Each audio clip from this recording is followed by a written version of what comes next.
Hey guys, Wildcat here, and a few of you have wanted me to go over my general collection of airsoft guns. So I pulled all the ones that function and are not springers, and we're gonna be going through them one by one, just me talking about them. So we're gonna start from the very top. We've got a VFC Scar H. Now this thing is completely stock on the inside. The only things, I got it with this flash hider, I got it from a friend. The only things that I have personally done to it is put this dynamic precision charging handle on it and this Feiachi short dot. Now the Feiachi short dot is it's a budget real steel sight that I reviewed a little while ago, and it is absolutely fantastic. I love the thing to death. That Scar actually is a complete project gun. It is the AEG version, not the gas blowback version. And I have plans to completely redo all of its internals. I'm actually going to be putting a Polar Star Kythera in there. And I am not sure if I'm going to get the semi and full auto version or just the semi-auto. I'm leaning towards the semi and full auto version, but right now it's all going to depend on when things release, how much money I have at the time, and whether or not I want to wait to start that build. This thing's also going to be getting a huge external upgrade. I'm going to be putting a Masada stock on it. I'm going to be putting an MREX rail on it. It's going to be absolutely beautiful. And I'm actually going to be doing a two-part video series once I get everything for it to put in, one covering the external upgrades of this gun and the other being the internals.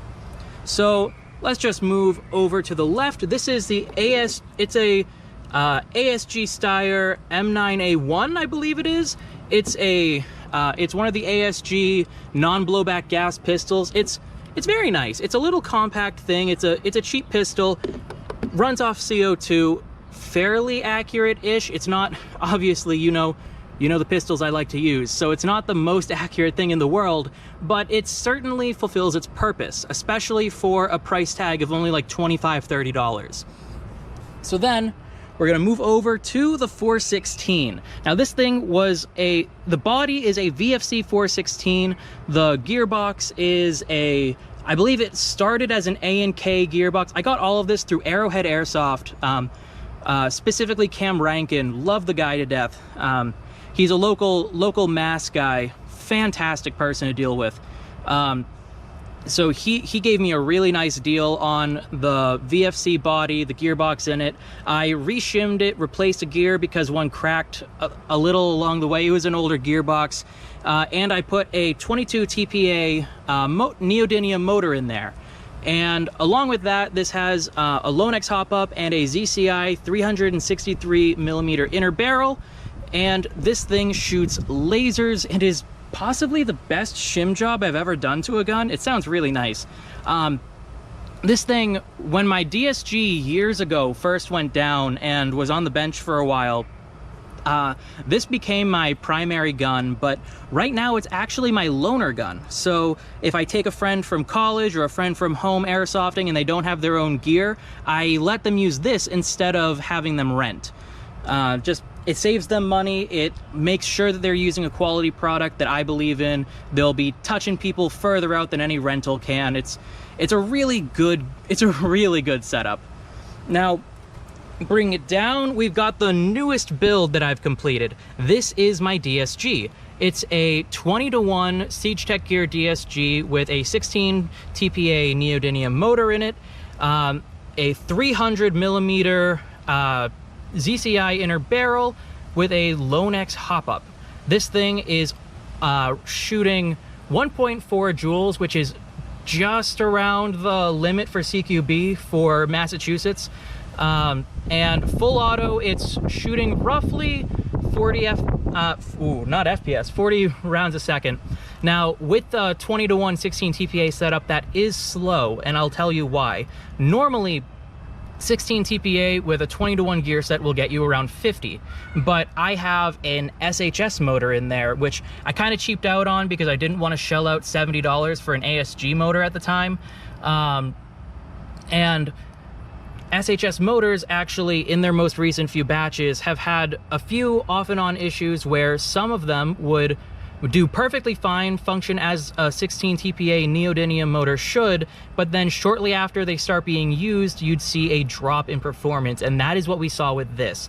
The semi-auto trigger response and everything is still absolutely fantastic, and I was planning on having this gun semi-locked anyways for CQB purposes, so it doesn't really matter too much to me that it's 10 rounds a second slower on full auto. So my plan with this one is to let it run out until the motor dies, and then get one of those higher quality, like an ASG. AAC, I think, is the new top brand now that Starway is no longer making motors. And I'll reshim it to that so it'll last a lot longer. But externally, this thing is an old G&P Magpul body. Yeah, it's one of the really nice quality OG ones. I have a King Arms PDW stock, some knockoff Noveski rail I got off wish.com because I saw it for 30 bucks. I thought it looked really cool, and I was like, hey, what are the odds it actually fits on an airsoft gun? A pistol suppressor that I've had for years, a real Magpul AFG. This is an Ace 1 Arms RMR. It's a really nice set. I really love this specific Max trigger, by the way. Completely off topic, I was talking about the sight a second ago. I really enjoy this trigger. It's so nice. It's such a short trigger pull, and I could have it even shorter, but I decided to keep it here to have it be a little realistic, kind of. More of like a competition trigger than an actual, like, you touch it and it goes off. And then we're gonna transition right down into here. You guys know this. This is my F2 Polar Star build. Externally, this is the same lower that I ran at Autumn Justice, Spring Offensive, any of my CQB games where I've been running a Polar Star. This is the lower that it's been in. PTS EPG grip, UBR fake stock, a G&P Mott's lower receiver that I had Cerakoted by, oh my gosh, I'm blanking on the name. I'm gonna throw a picture of their patch right here, just because I'm completely blanking on their name for some dumb reason. But fantastic guy to talk to. He did really good Cerakote job, because this thing actually, I don't know if I mentioned this when I've talked about my Polar Star build in the past. What happened with this was I wanted a lower receiver that was either a Magpul one or a Mott's lower receiver, just because I wanted it to be unique and cool in some way. And this guy sent me one saying, like, I bought one off Hop Up with the guy saying that he just painted it. And I was like, cool, I can just take that off. It was black originally, and that's fine. What he neglected to tell me was he stripped the original paint job first and then painted it. So to get an actual black lower receiver, I had to get it Cerakoted. And this was a fantastic Cerakote job. I am so happy. D&M Custom Coatings, that's it. Ignore if I don't end up putting the picture there, that's because that's the brand. That's the guy that I used. Fantastic. Hit him up on Instagram. I forget if he's still accepting jobs at this time, but fantastic guy. Then, moving on to the pistols. We have, let's see, is it better if I get it in the shade? I think it might be. So we'll start with this one. This is my complete ground up Salient Arms build. I hand stippled, so all of that stippling around there, I did that myself. Let's see, maybe that'll look better in the light. Yeah, there we go. I did that myself. Then we have a lot of Guns Modify, Garter, WE stuff. It's a real amalgamation of parts. So Garter slide, WE blowback unit and nozzle, Guns Modify Magwell, Guns Modify barrel, Guns Modify trigger. For both of these, it's a Repro X300. They work very well. They're very bright. And this mag base plate is the Phoenix one. Gas Blowback Central used to sell them. They don't anymore.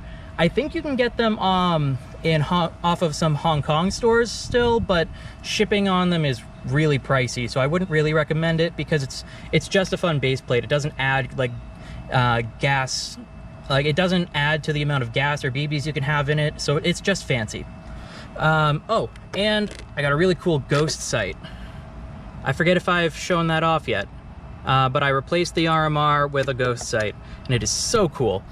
And then we have, last but not least, the Armorer Works VX7 111. Now, this is the one that I did the review on that you guys really like to see. I swapped the barrel out for a cow one because I absolutely love tan on silver, and this is just one really sexy compensator and slide. It's also really light, so where the VX7 111 is a slower, not slower, it's a lower pressure than most other pistols. It has it doesn't shoot as hot because of the redesigned nozzle and all of that. I thought it'd be a nice touch to have a lighter slide on it. This thing is, I did a review on the cow slide a while ago too. It is ridiculously light. I didn't have a scale to actually test it, like to get an exact number, but it is so light.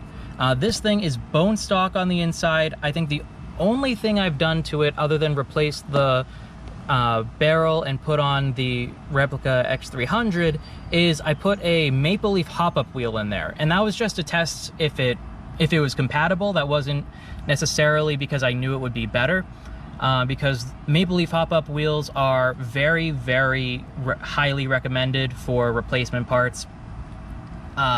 So I wanted to see if they fit, and where this is WE compatible, which, by the way, same exact system in this is what you will see in the new WE lines of RMR ready Glocks. Same exact internals. I did get that confirmed. So this thing is primarily to be left stock to be the workhorse that it is, and to test the internal longevity, which should be good because AW is very similar to WE. They use the same factory, they just have different specific orders for it. So I think that's it. That is my collection. If there was anything I missed, I didn't talk about that you wanted me to talk about, shoot me a message, shoot me a comment, something like that. I am more than happy to talk about all of these at length. But you guys wanted to see my collection, and this is everything that is currently active in my collection. Anything else is either not a complete gun like the AUG, I sold the gearbox to that, so I only have the body, or it's a Springer pistol. So this is it. Hope you guys enjoyed the video, and I'll see you in the next one.